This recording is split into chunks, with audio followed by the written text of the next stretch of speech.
विद्यार्थी मित्रांनो, बृहन्मुंबई महानगरपालिका व्हर्च्युअल ट्रेनिंग सेंटर मध्ये आपले खूप खूप स्वागत।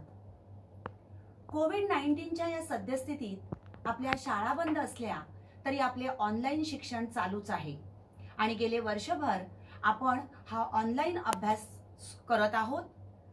त्यासाठी आपली शिक्षणाची गती कमी होऊ नये म्हणून बृहन्मुंबई महानगरपालिका व्हर्च्युअल ट्रेनिंग सेंटरच्या माध्यमातून काही व्हिडिओंची निर्मिती करण्यात आलेली आहे। मी निलिमा कदम, आपली व्हर्च्युअल शिक्षिका। आजचा घटक आपण बघणार आहोत पूर्व माध्यमिक शिष्यवृत्ती परीक्षा म्हणजेच इयत्ता 8वी पेपर दुसरा। यामध्ये तृतीय भाषा पझल्स या घटकासाठी भारांश 12% इतका आहे। म्हणजेच 6 प्रश्न हे 12 गुणांसाठी या घटकावर आधारलेले असतात। कूट प्रश्न या घटकांतर्गत रांगेतील स्थान, दिशावरील प्रश्न, दिनदर्शिका, वेन आकृती, गणिती कोडी यासारख्या उपघटकांचा समावेश यामध्ये करण्यात आलेला आहे। या उपघटकातील प्रश्न हे विचारशक्तीस चालना देणारे असतात। त्यामुळे निर्णय क्षमता, आकलन क्षमता, सुसंगत विचार करण्याची कुवत यासारख्या बाबींचा शोध घेण्यास हा घटक अत्यंत उपयुक्त आहे। प्रश्न कूट प्रश्न म्हणजे काय? तर कूट प्रश्न म्हणजे शब्दार्थांची चमत्कृती साधून तयार केलेले एक प्रकारचे कोडे। महाभारतामध्ये यक्षाने युधिष्ठिराला किंवा तुम्ही विक्रम बेताळ सिरीज बघितली असेल, या ज्या बृहत कथा आहेत या बृहत कथेत वेताळाने विक्रम राजाला विचारलेले प्रश्न हे या कूट प्रश्नातील प्रकारामध्ये येतात।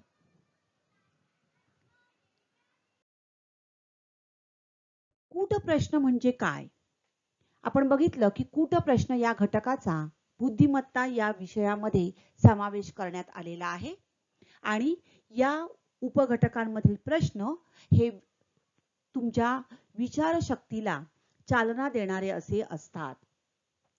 तर कूट प्रश्न म्हणजे नेमकं काय? काही वेळा एखादी समस्या फार गुंतागुंतीची आहे असे आपल्याला जाणवते। दैनंदिन व्यवहारातील साधी सरळ माहिती समजून घेणे, तिची उकल करणे हे आपल्याला सहज शक्य होते, ते काही कठीण जात नाही। परंतु माहिती जर गुंतागुंतीची असेल तर तिची उकल करताना आपण गोंधळतो। अशा वेळेला दिलेल्या माहितीवर तर्क विचार करून टप्प्याटप्प्याने तिची उकल करणे गरजेचे असते। थोडक्यात निर्णय क्षमता, आकलन क्षमता, सुसंगत विचार करण्याची कुवत, तर्क लावणे यासारख्या बाबींचा शोध घेण्यास कूट प्रश्न हा घटक अत्यंत उपयुक्त ठरतो आणि म्हणूनच या प्रक्रियेत विद्यार्थ्यांच्या बुद्धीचा कस लागतो असंही म्हटलं जातं। थोडक्यात कूट प्रश्न म्हणजे गुंतागुंतीचे प्रश्न, परंतु या प्रश्नांचं जर आपण अचूकपणे आकलन केलं, प्रश्नाचं वाचन व्यवस्थितपणे करून त्याचं आकलन करून घेतलं तर हे प्रश्न सुद्धा आपण सहजपणे सोडवू शकतो। त्यासाठीच काही क्लुप्त्यांचा वापर आपल्याला वेळप्रसंगी करावा लागतो।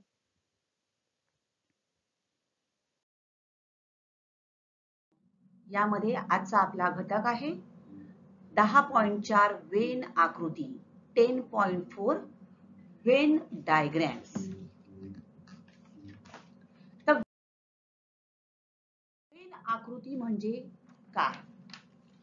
तर वेन आकृती यामध्ये वर्तुळ, त्रिकोण, आयत, चौरस यासारख्या भौमितिक आकृत्या एकमेकात गुंतलेल्या असतात अशा आकृतींचे काही भाग अंक किंवा अक्षरांनी दर्शवलेले असतात.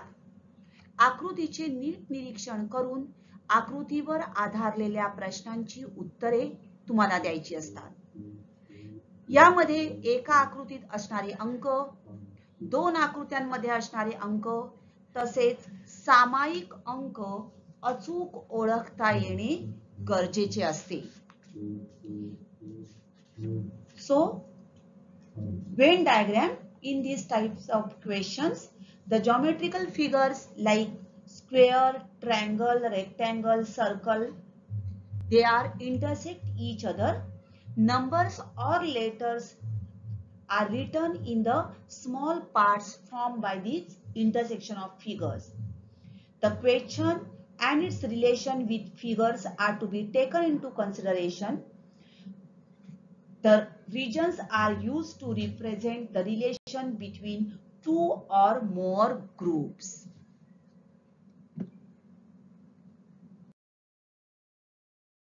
तर वेन आकृत्यांवर आधारित प्रश्न कशा प्रकारचे असतात आणि त्यासाठी कोणत्या गोष्टी आपल्याला लक्षात घ्यायच्या आहेत ते थोडक्यात लक्षात घेऊया. या घटकामध्ये प्रत्येक भौमितिक आकृती एक विशिष्ट घटक दर्शवते. आता आपण बघितलं there are some geometrical figures are there like square, rectangle, circle, etc. वर्तुळ, त्रिकोण, चौकोन यासारख्या भौमितिक आकृत्या असतात. तर प्रत्येक भौमितिक आकृती एक विशिष्ट घटक दर्शवते. हे घटक कोणतेही असू शकतात. उदाहरणार्थ माणूस, सोने, धातू, झाडे आणि या सर्व घटकांचे एकमेकांशी असलेले तर्कावर आधारित संबंध लक्षात घेऊन तेच संबंध या भौमितिक आकारांच्या सहाय्याने कसे दाखवता येतील याबद्दलचे कौशल्य तपासणारा हा घटक आहे. अशा प्रकारे जेव्हा घटकांमधील आंतरसंबंध या भौमितिक आकृत्यांच्या सहाय्याने दर्शवले जातात तेव्हा त्यास वेन आकृती असे म्हणतात. या आकृतीमधील जे भाग एकमेकांना छेदतात व त्यातून जे नवीन भाग तयार होतात त्या घटकांचे म्हणजे जो छेदणारा भाग आहे त्याचे मूळ घटकांशी तर्कसंगत नाते काय असेल याचाही विचार करणं या ठिकाणी अपेक्षित असतं. थोडक्यात वेन आकृत्यांद्वारे विविध घटकांमधील तर्कसंगती दाखवता येणे या कौशल्याचा उपयोग केला जातो. म्हणून सुरुवातीला जरी किचकट किंवा गुंतागुंतीचा वाटत असला तरी या घटकावर भर देणे आवश्यक आहे. या घटकाची आणखीन एक जमेची बाजू म्हणजेच या घटकावर आधारित जे काही प्रश्न असतात ते सोडवताना कोणत्याही प्रकारची सूत्र किंवा माहिती किंवा प्रमेय लक्षात ठेवावी लागत नाही. एक तार्किक अनुमान, जनरल ऑब्झर्वेशन म्हणजे दैनंदिन निरीक्षण आणि विश्लेषणात्मक चाचणी या गोष्टी आपण जर विचारात घेतल्या तर अचूकपणे हे प्रश्न तुम्ही सोडवू शकता. तर परीक्षेमध्ये प्रश्न या आकृतीच्या सहाय्याने व तार्किक सुसंगतीच्या मदतीने सोडविता येतात आणि म्हणूनच या घटकावर आधारित जे काही प्रश्न असतात ते तुम्ही अचूकपणे सोडवणं अपेक्षित आहे. कारण या ठिकाणी कोणतीही सूत्र प्रमेय तुम्हाला लक्षात ठेवावी लागत नाही. ही या घटकाची एक जमेची बाजू आहे. Plus point of this sub topic. आता आपण काही प्रश्न बघणार आहोत. खालील आकृतीचे निरीक्षण करून उत्तरांचे पर्याय निवडा. पहिला प्रश्न दिलाय बघा. तुम्हाला भौमितिक आकृत्या दिसत आहेत. वर्तुळ, त्रिकोण, आयत. ओके. या तिन्ही आकृत्यांमध्ये तुम्हाला काहीतरी अंक दिसत आहेत. काही ठिकाणी भाग they are intersecting each other. There are also some numbers are there. पहिला प्रश्न आहे खालील आकृतीमध्ये फक्त आयतात असलेला अंक कोणता? The number which appears only in the rectangle. Options आपल्याला दिलेले आहेत. आता बघा आयतामध्ये असलेला अंक कोणता येणार आहे? फक्त आयतात म्हटलंय. Number only in rectangle. So here The number in rectangle is 7. Therefore, correct answer is option number 4. वर्तुळ, त्रिकोण व आयत या 3 आकृत्यांमध्ये असलेला अंक कोणता? काय म्हटलंय बघा, वर्तुळ, त्रिकोण आणि आयत या तिन्ही आकृत्यांमध्ये असलेला अंक. Now you have to find out the number common to circle, triangle and rectangle. Okay?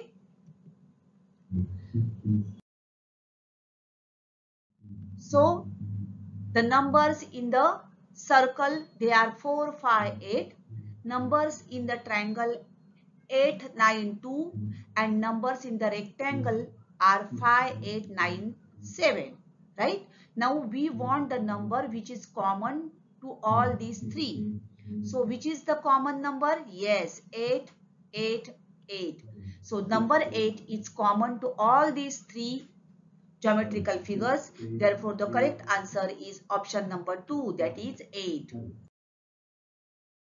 या आकृतीचं निरीक्षण करा.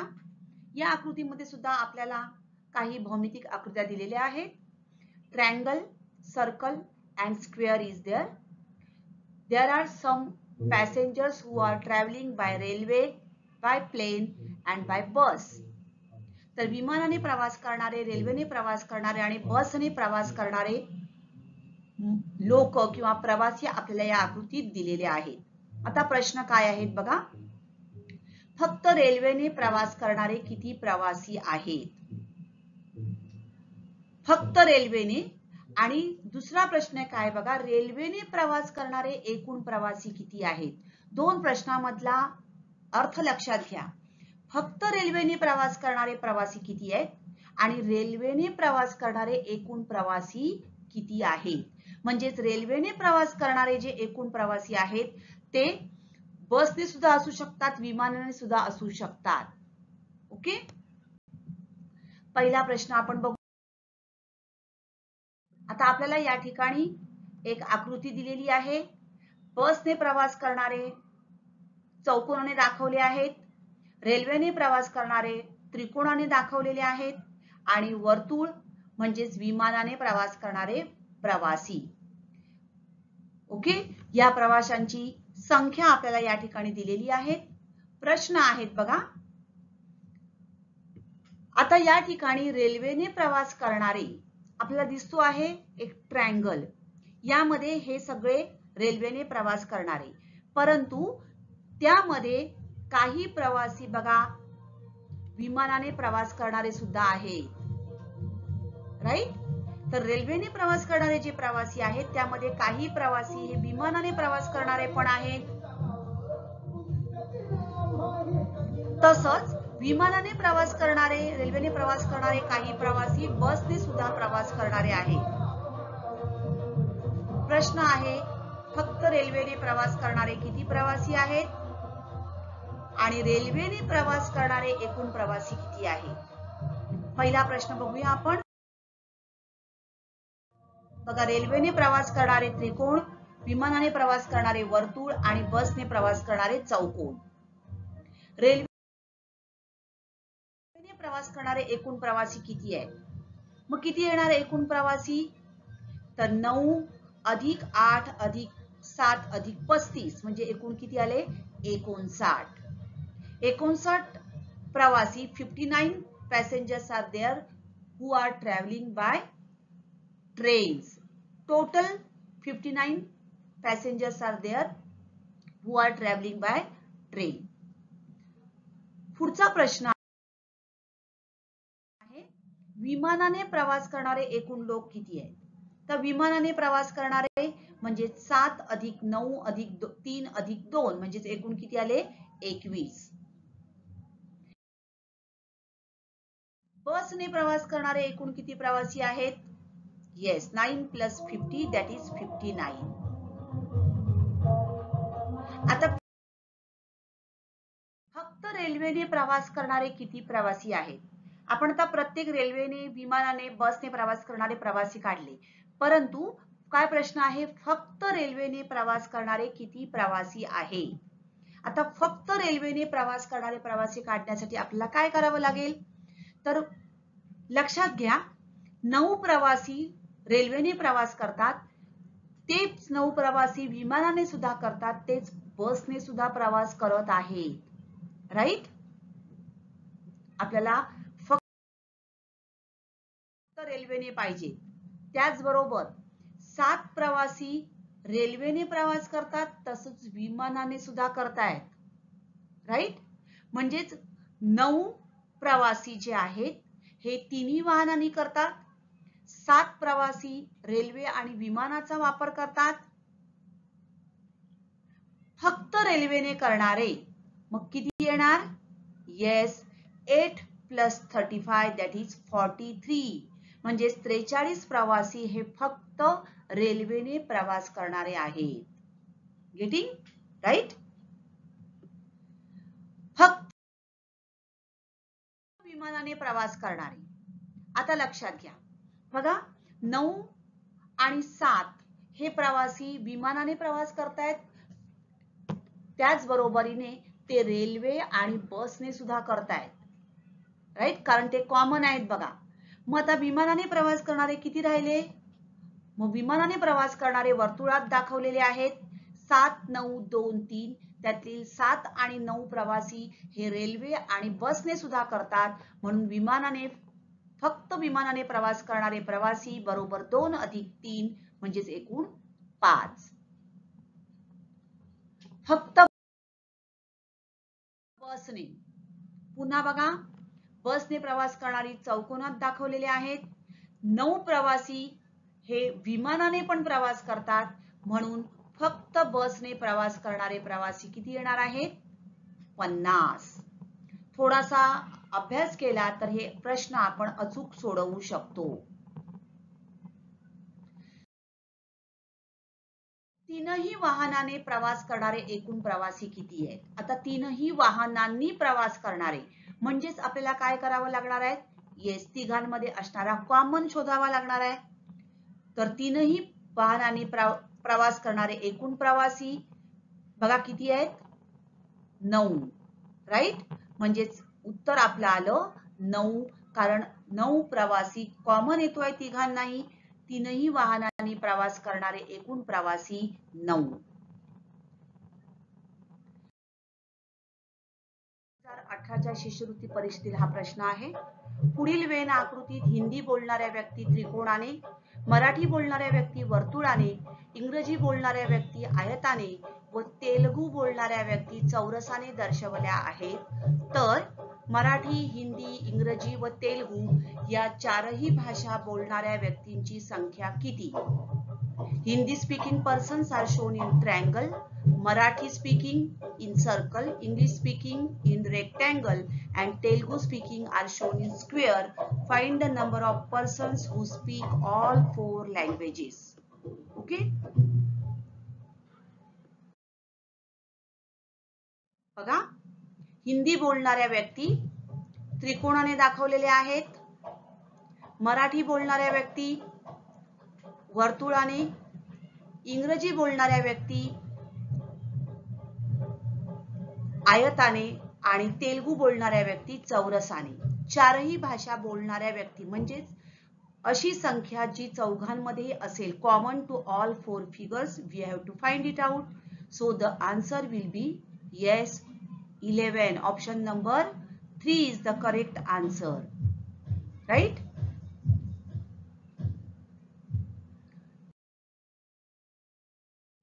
2021च्या शिष्यवृत्ती परीक्षेतील प्रश्न आहे. In the given Venn diagram, number in circle represent farmers, numbers in triangle represent teachers and in rectangle numbers represent doctors. पहिला प्रश्न, how many teachers are farmers also?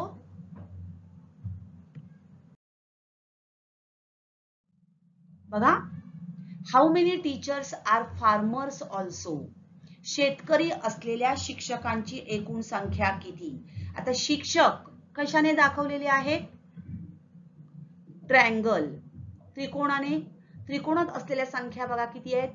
2, 7, 6 आणि 3, राईट. शेतकरी, शेतकरी कशाने दाखवलेले आहेत? सर्कल. सर्कल मध्ये असणाऱ्या संख्या 4, 8, 7, 6. आता शेतकरी असलेले शिक्षक, बरोबर, म्हणजेच कॉमन कोणता आहे आपल्याला बघायचा आहे? शेतकरी असलेले शिक्षक. डॉक्टर बघूया आपण, आयताने दाखवलेले आहेत 5, 2, 7, 4, राईट. मग शेतकरी असलेले शिक्षक म्हणजे शिक्षक आणि शेतकरी कॉमन आपल्याला बघावं लागणार आहे. ऑप्शन नंबर बघा 6 आहेत. शिक्षक, शेतकरी, त्याचबरोबर शेतकरी असलेले शिक्षक. आणखीन एक नंबर आपल्याला दिसतोय 7. Yes, therefore the answer will be 6 plus 7, that is 13. Option number 2 is the correct answer. लगेच तुम्ही 6 बघून जाऊ नका, पुढचा पण अंक आपल्याला कॉमन दिसतोय 7, तो लक्षात घ्या. ओके.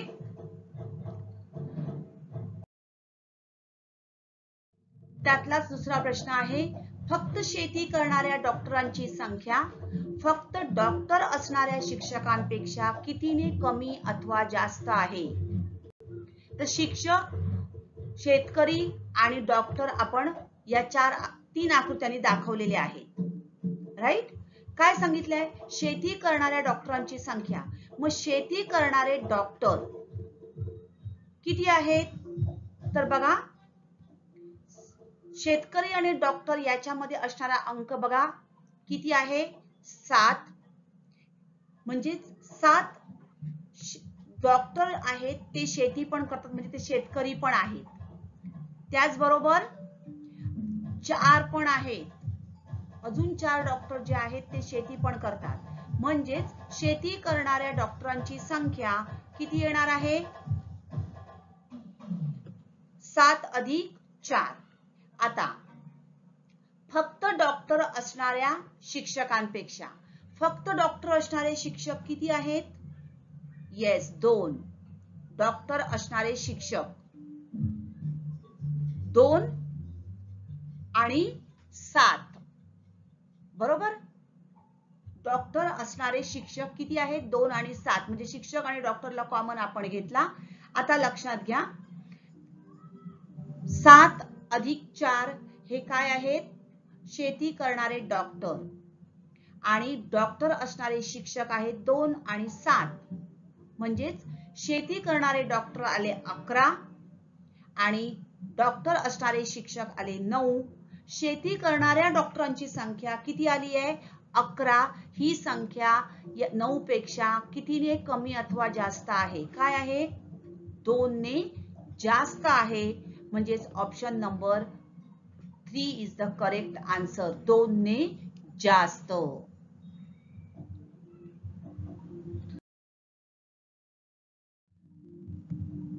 पुढचा प्रश्न बघूया. बाजूच्या वेन आकृतीत डॉक्टर त्रिकोणात दाखवलेले आहेत, वर्तुळात शेतकरी, षटकोनात लेखक आणि चौकोनात सुतार दाखवलेले आहेत. प्रश्न विचारलेला आहे आपल्याला, शेती करणारे सुतार कोणत्या अक्षराने दाखवले आहेत आणि फक्त लेखन करणारे डॉक्टर कोणत्या अक्षराने दाखवले आहेत? 2020 च्या शिष्यवृत्ती परीक्षेतील हा प्रश्न आहे. Which of the following options indicate carpenters who are farmers?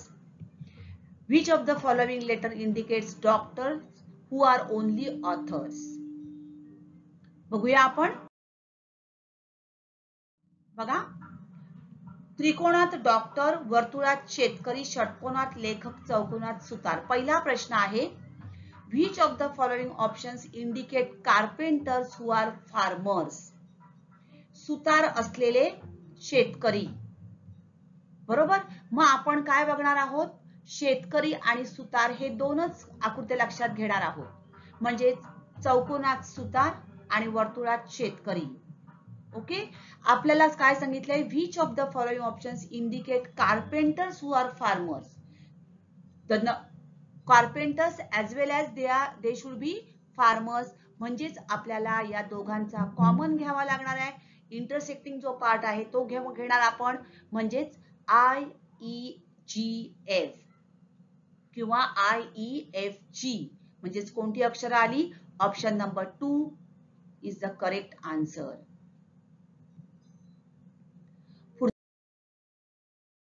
लेखन करणारे डॉक्टर कोणत्या अक्षराने दाखवले आहे?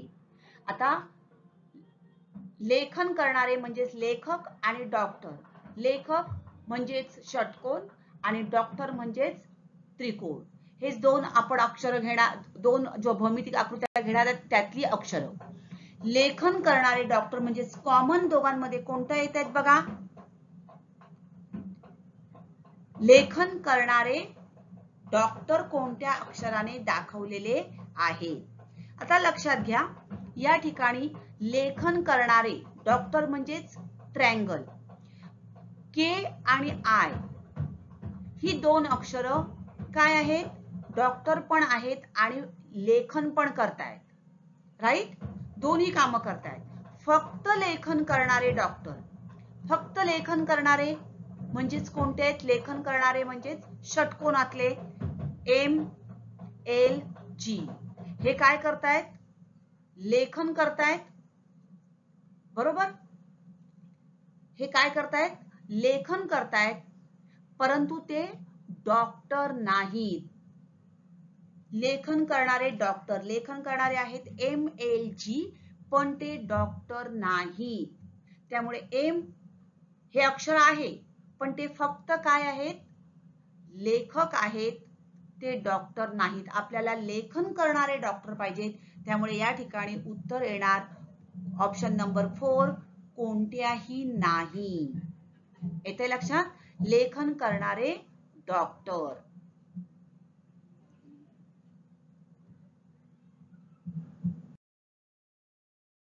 आहे सोबतच्या आकृतीचे निरीक्षण करून विचारलेल्या प्रश्नांची उत्तरे लिहा. Observe the following figure and answer the questions. फक्त दोनच खेळ खेळता येणारे खेळाडू किती आहेत? How many players play only 2 games? Kho kho खेळणारे असे किती खेळाडू आहेत की ज्यांना कबड्डी खेळता येत नाही? How many kho kho players can not play kabaddi? Venn डायग्रामचा अभ्यास करा. ट्रायंगल, रेक्टँगल आणि circle. Triangle represent the number of players who play kabaddi. Circle represent the number of players who play kho-kho, and rectangle shows the number of cricket players. Okay? फक्त players triangle आणि cricket players दाखवलेले आहेत कशाने? रेक्टँगलने. आता दोन game खेळता येणारे म्हणजेच कॉमन असणारे किती आहेत बघा? खो खो आणि कबड्डी. किती आहेत? 3. Next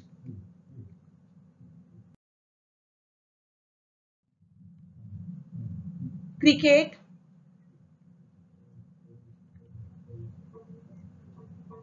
cricket and kabaddi 4. Right? Now 9 number is common to kho kho and kabaddi as well as cricket.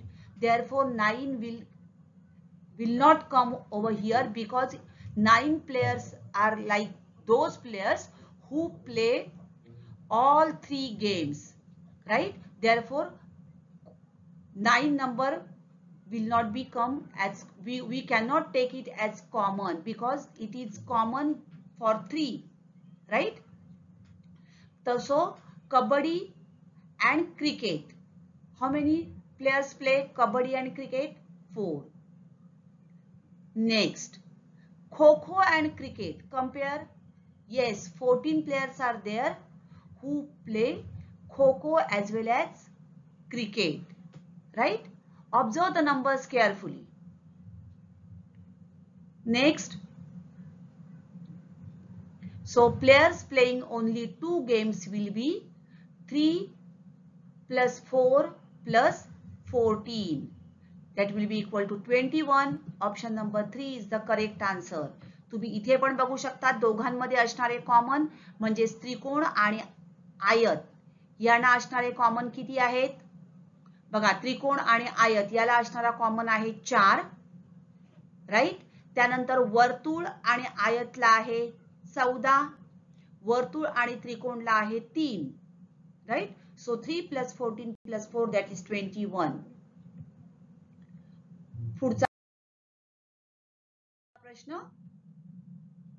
फक्त 2च खेळ खेळता येणारे खेळाडू किती आहेत? फक्त 2च खेळ खेळता येणारे खेळाडू.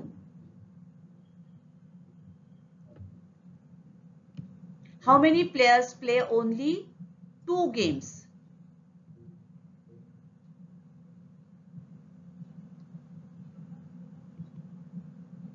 पुढचा,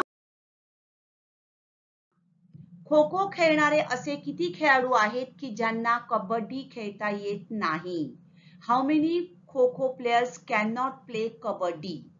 खो खो प्लेयर्स आणि कबड्डी, खो खो खेळणारे असे किती खेळाडू की ज्यांना कबड्डी खेळता येत नाही? बघा, 3 खो खो खेळणारे कबड्डी पण खेळतात, त्यानंतर 9 खो खो खेळतात, कबड्डी पण खेळतात. पुढे बस एवढेच, म्हणजेच राहिले किती? खो खो खेळणारे असे किती खेळाडू आहेत की ज्यांना कबड्डी खेळता येत नाही? So kho kho players who can not play kabaddi will be equal to 2 plus 14 plus 11, that is 27. Kho Kho players who cannot play kabaddi. So find out the common players who can play Kho Kho as well as kabaddi. So 12, 9 and 3 players, both these two players can play Kho Kho as well as kabaddi. Therefore 14 plus 11 plus 2, that is 27 players are there who cannot play kabaddi. Correct answer is option number 2.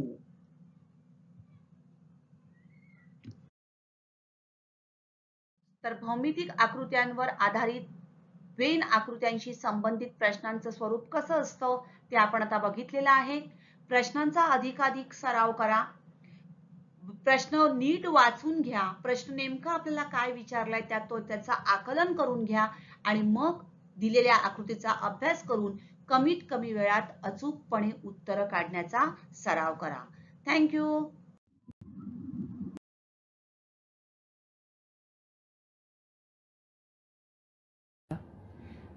तर आजचा घटक आवडला ना? अशीच माहिती मिळवण्यासाठी या चॅनलला सबस्क्राईब करा आणि हे व्हिडिओ पुन्हा पुन्हा पहा. पुन्हा भेटणार आहोत पुढच्या भागात. थँक्यू.